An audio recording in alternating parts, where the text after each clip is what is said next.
Ayan, update tayo. Yung aking mga rosas na kalbo. Kasi po, last week, nag-ulan ng yelo dito. Oh, naubos lahat ng halaman doon. Eh, ang kapal-kapal kaya ng halaman dyan. Oh, wala na tira. Ubos na. Kung ano ba yan? Ligaw na halaman. Tapos pati yung aking... Uy, mamumulaklak na naman si Queen of the Night. Tapos pati yung aking tingnan mo. Oh, nagmatira yung aking tawag dito. Yung duckweed. Umawas kasi to. Pag umaawas siya, napupuno ng duckweed sa ilalim. Tapos, wala na tira. Yung akin pong kalamansi, pinabayaan ni Pogi yung bunga ng laglag na ubus. Nagkandahinog. Tapos yung tinamaan nung mga yelo, di ba nalamog siya. Ayan, ganyan na siya. Tapos nanlalaglag na. Sayang lalaki pa naman. May natira naman konti. Harvesting ko to. Mangilan-ngilan dito natira. Ayun. Kaya, talagang, binalda yung aking kalamansi, lalo na doon sa likod. Sayang eh. Ang lalaki pa naman, yan. Ang laki pa naman ng yelo. Nung mag-hail dito nung isang nakarang linggo. Ang pinaka-worry ko kasi I don't worry too much of this because they will recover eventually actually. But I worry about this, which I'm glad it didn't damage. Malaki na siya. Dalawa sila. Ayun ang isa. Diba? Malaki na sila. Yan lang ang pinagpapasalamat ko na hindi sila na-damage. Otherwise, you know how long I waited to get that fruit? 10 years. Kasi, it was neglected. Because Pogi didn't build me a proper trellis. So that's why I was like, fuck it, don't worry about it. And then I just leave it growing by itself. And then, climbing all the way there sa fencing. And then, finally, namunga. Diba? Yan po ang aking update. Kahit yung mga sakalins ko, look, nakalbo. Kalbo-kalbo na siya. Nagkanda ubos. Lagas-lagas. This one don't matter because eventually this one will regrow again. If that one get in touch with the soil, will just grow by itself anyway. So I'm not so worried about that. But at the backyard, oh my god, it's a nightmare. Update naman tayo dito. Ayan, naghabaan na. Umalis ako, ginupit ko to. Ngayon, haba na. Ang dami kong namatay na halaman. Dito, kalbong-kalbo talaga, as in. Look, ang ganda nito kaya. Wala na, kalbo na. Yung aking yung tawag dyan, kulitis na pula. Wala na, kalbo na. Tapos yung kalamansi ko, ayan. Binugbog din, pero namumulaklak siya.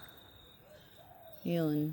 Tapos pinutol ko, tinrim ko siya. Yung aking sitaw, wala nang natira. Naubos na. Yung talong ko, yung sili ko, na ang lago-lago nito bago ako umalis.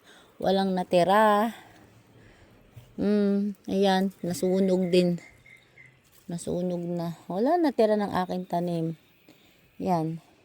Yung luya ko, nabugbog din. Wala na. Yung aking balinghoy. Na rin. Kalbo-kalbo na. Pati yung doon, nagkamatay na. Kailangan ko nang linisin. Yung lemon, eto, may bunga naman. May bunga pa rin naman, madami. Alam, parang sobrang lago pa rin ng lemon. Si Pogi kasi hindi inayos yung trim eh. Tapos ayan, lahat ng tanim ko dito, yung kalabasa nangamatay na. Buti na lang nakayari ako ng isang bunga. Meron ako ditong yung aking asparagus, lumalaki na. Next year to, pwede na ako mag-harvest. Malaki na yung ano niya, suloy. Pwede na rin. Pwede na pagtiisan. Ito. Wala na tira. Pinalbo. Oh. Ito, overflowing naman. Nasobrahan naman ng lago. Oh, tingnan mo yung aking mais. Kalpo na.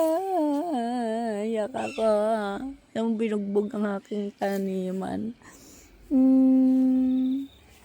Bayabas ko bugbog sarado din.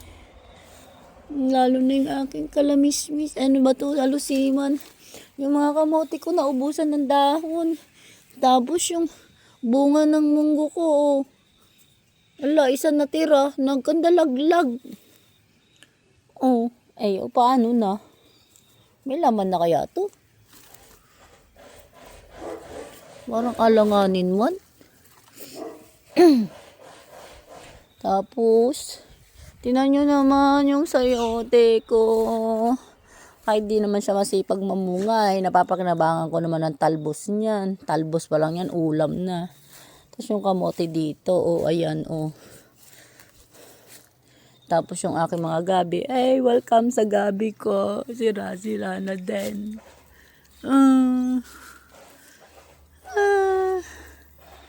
Ito madali lang to eh, kasi ito, pag pinutol mo na yung mga branches niyan, susuloy uli yan eh.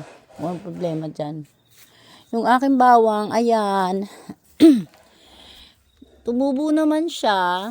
May mga tumubo naman, ayan, iilan. Pinuno ko yan eh.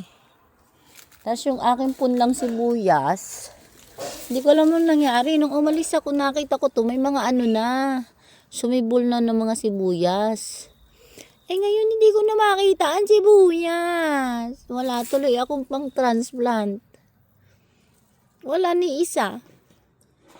Ito pa naman sana yung tatamnan ko ng sibuyas. Neready ko pa na. Para tamnan ng sibuyas.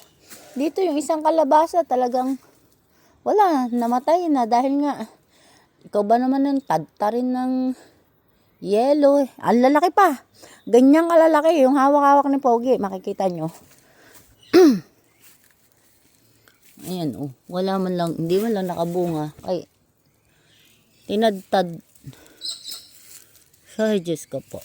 Yan lang ang mahirap dito magtanim. Pag tinamaan ng ano, tinamaan ng